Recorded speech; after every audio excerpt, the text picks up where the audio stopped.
Hi, my name is Kim Guadano, and I'm here on behalf of the Armed Forces Heritage Museum to make an introduction to a videotape.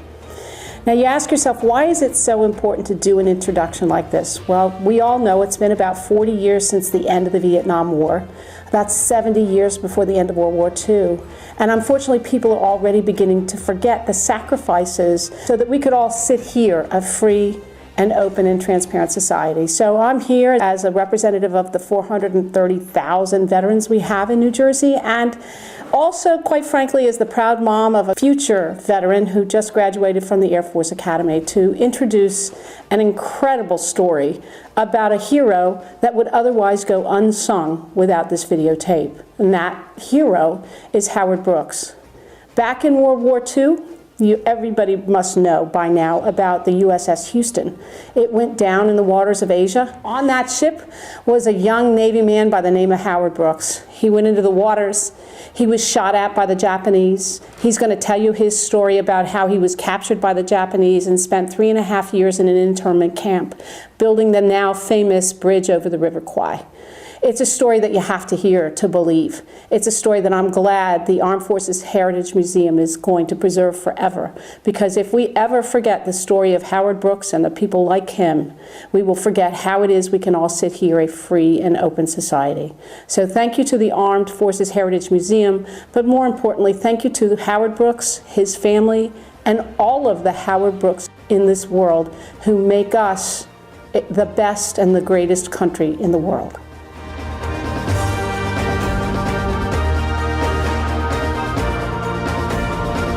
Well, let's begin. Today is the 21st of September, 2015. We are interviewing Howard Brooks, Navy veteran, on his experiences. Howard, you are 96? October the 30th. October the 30th. Another 6 weeks. You were born in? East Tennessee. October the 30th, 1919. 1919. And you grew up in East Tennessee? Yes. When did you join the Navy, and why did you join the Navy? Well, I had two older brothers. One joined my oldest brother joined the Navy in 27, and a brother 2 years younger than him joined the Army in 28. Of course, during the 20s, I was growing up. They used to come home on leave, and of course they always had the uniform when they came home, and I kind of liked the Navy uniform better than the Army uniform. And I think that if I had to pinpoint one thing, that would be my reason. But I liked the Navy from what I learned from my brother, really. I joined the Navy September the 3rd, the day Hitler marched in to Poland. And a week later, I was in boot camp. I was advised I was to be transferred to the USS Houston and the Asiatic Fleet. Where were you when the war began? Iloilo. And we went into that harbor. We had to wait for a couple officers who were up in Shanghai. And we took these guys aboard, and we got underway. And it was just after dark, not long after dark. Word was announced, you know, all hands, now hear this. We are now in a state of war. Pearl Harbor has been bombed by the Japanese. When you got underway, you headed south. We were headed for the port of Surabaya and on the island of Java.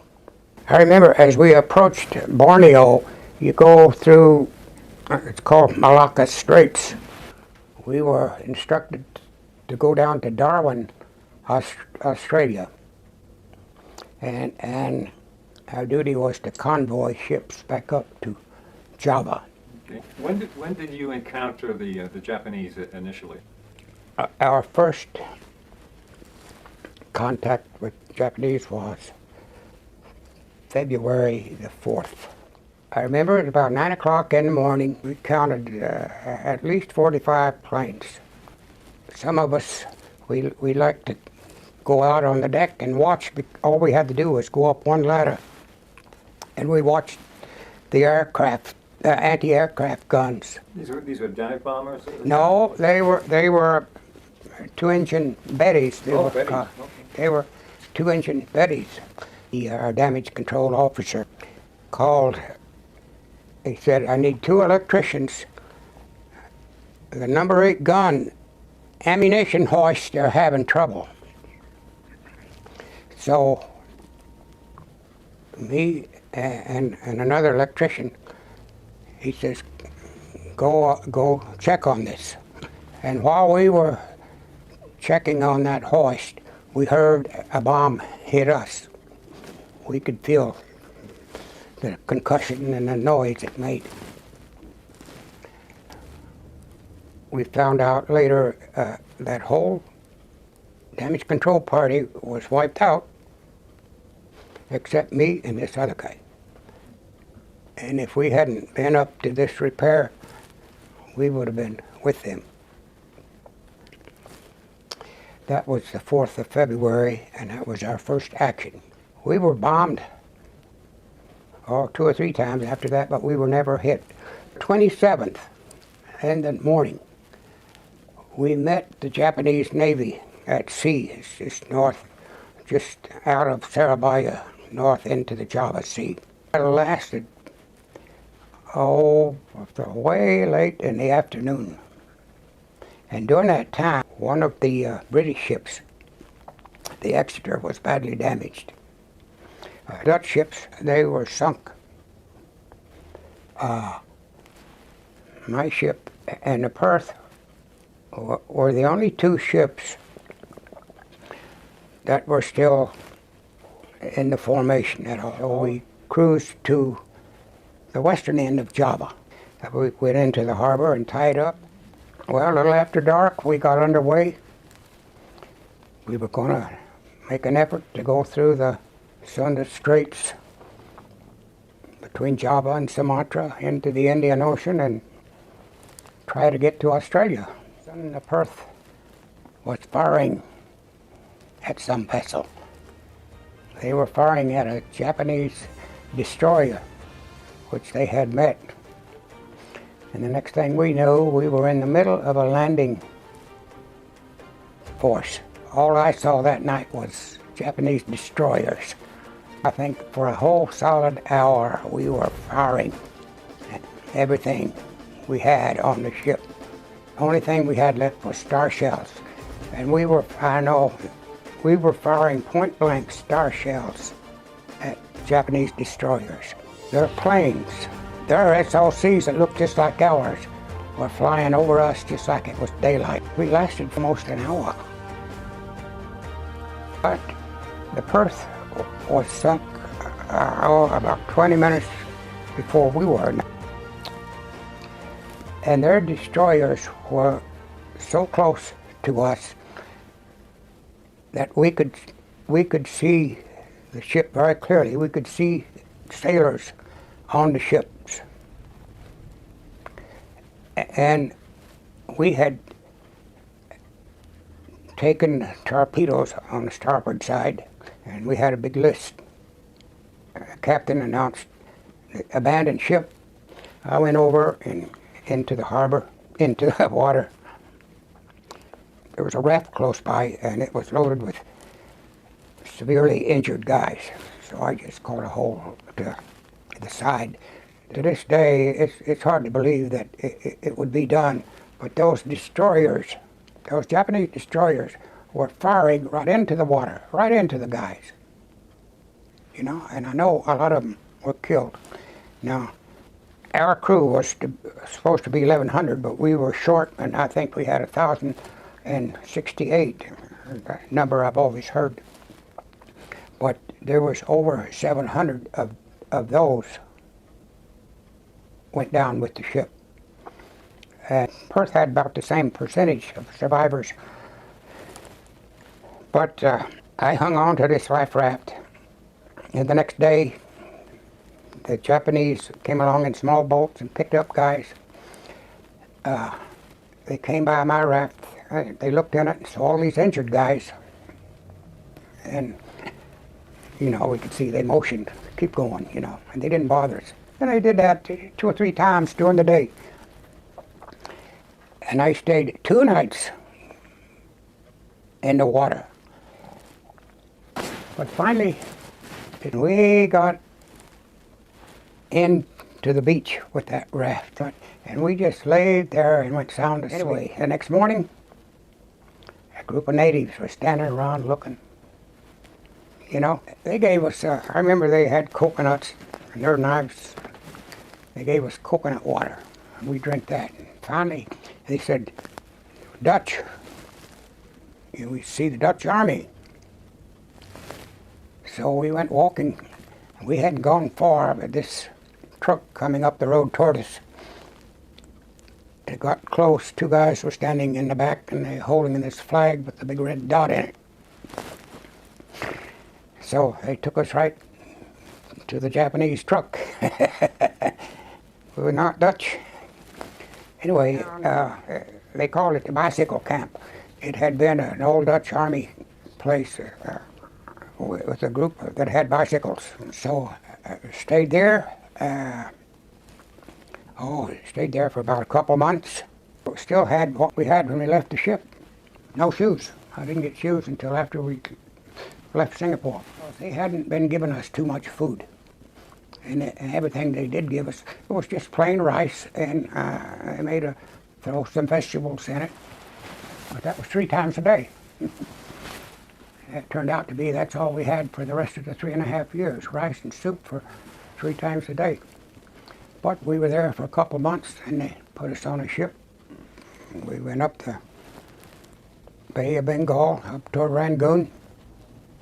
As we were about to enter this river, 2 big 4-engine planes, but they were so high we could just barely see that they were 4-engine planes.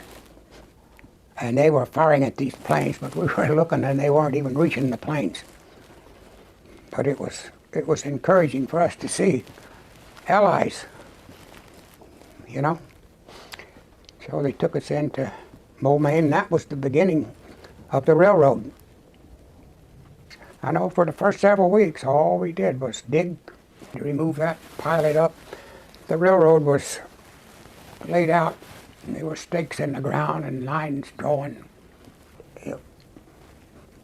After we would build it up, there would be culverts to make out of wood. And there were stones. You would sit down and you would bang rocks all day long, carry them over and put on top of the fill. As the railroad moved along, the place where you would stay, would that change? We would move.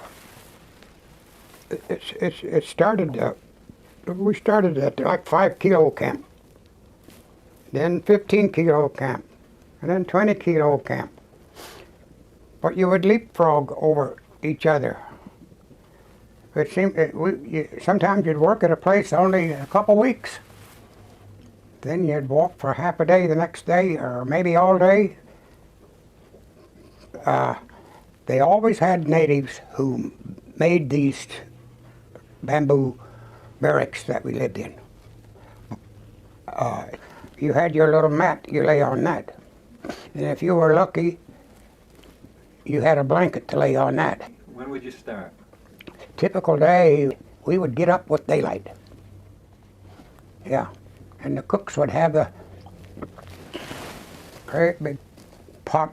It was always the same thing, morning, noon, or night. And you had to be ready to tango, count off. You had to be lined up, hit your knees, 5, 6. And then you're ready to march and start work.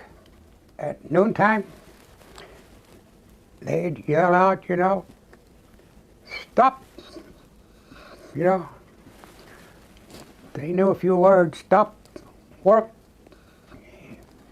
lazy. They knew that word very well. It was usually our soup, what they carried out. We'd be lined up, march by, and you had, most of the time, you had like 30 minutes. We worked every day. There was no days off.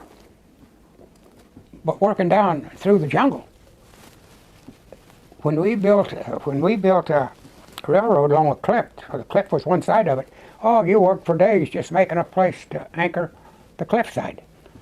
The other side, you had to build up. We had to cut the trees, trim them, haul them in. Thank the good Lord for elephants. We had some elephants that lifted those things many places. We were lucky if we got home before dark. We always considered it very lucky because at dark in a jungle, there's no place darker than a jungle at night. What about medical care and illnesses? Well, I was lucky. I had malaria a few times. More than one time I was picked up and carried back into camp, but I always got over it. But for medical treatment, I got a gash on my shoulders. I fell at some place where we were working, and it got infected, you know. And Dr. Epstein took care of it. And you know what he did when I stood up by a tree and put my arms around the tree, and two guys held my hands together, and he took his little knife from his pocket, and he sterilized it in a flame of fire there, and he nipped into this and cleaned it out. He just put an old rag around underneath my arm and around over my shoulder to cover this place up. And you know, you had to be careful and keep it covered 100% of the time because of the flies and getting infections. Some of the guys came home with one leg, all because they got a tropical ulcer. What was the attitude of the guards, and what was the relationship? I think they were trained to be mean. When we were digging, and a soldier would walk up and see this line here, no good, no good. And they would slap that officer's face like this, you know? And that was hard to take. It wouldn't have taken much for a bunch of us to grab that guard and cut his throat. But you knew if you did that, you would be cut down quick. I tell you, when it come to a loss of freedom, nobody had a greater loss of freedom than those Japanese POWs that worked on that railroad. We knew there was no place to go. Beyond that jungle was the Bay of Bengal. You know, in a situation like that, it is so easy to become depressed and give up. What kept prisoners going? What kept you going?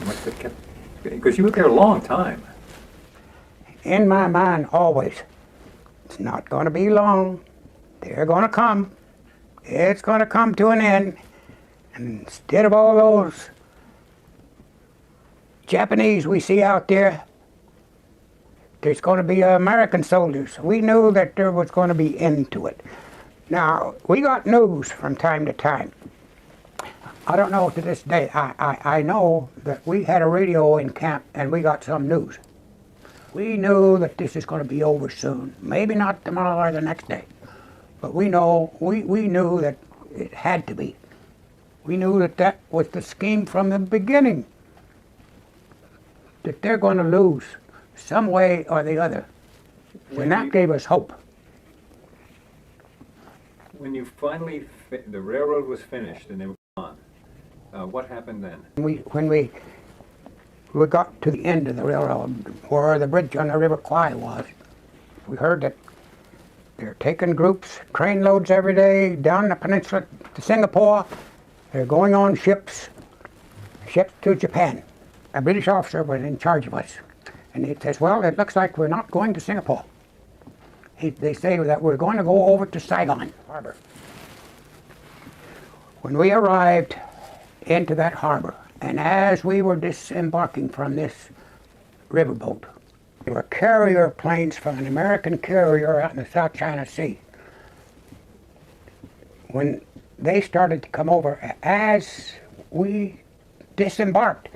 So they took us immediately. We crossed the street, only 1 block, and we had to sit down right there. And these planes dived right over us into the harbor, and they sunk every ship in that harbor. And we sat there and enjoyed that. Saigon, when did you find out that the war was over? So one day, they called us for muster, and this was a Japanese army officer. But he said, the Japanese emperor has seen fit to end the war. He said, the world does not need any more cruelty that the Americans and the British have brought on all the people. War is no more. You will be going home.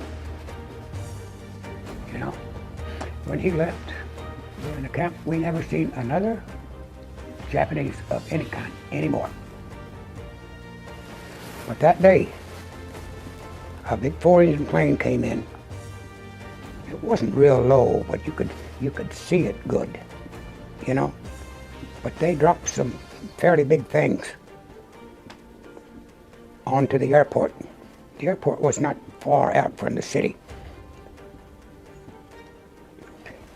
Not long after that, come driving into camp in a Jeep were 2 American soldiers. And that Jeep was loaded with candy bars, and I think he had a whole bushel of big bag there of cigarettes, which he dumped out on them. Everybody went crazy.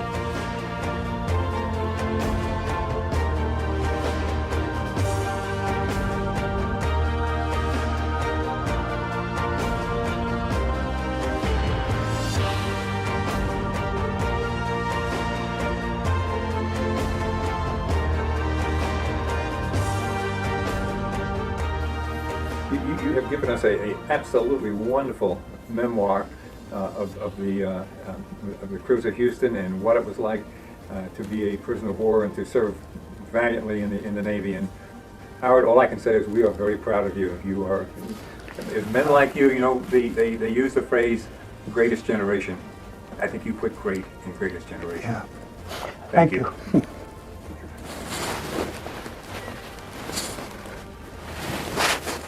Cruise at Houston. God bless you, Howard. Thank you.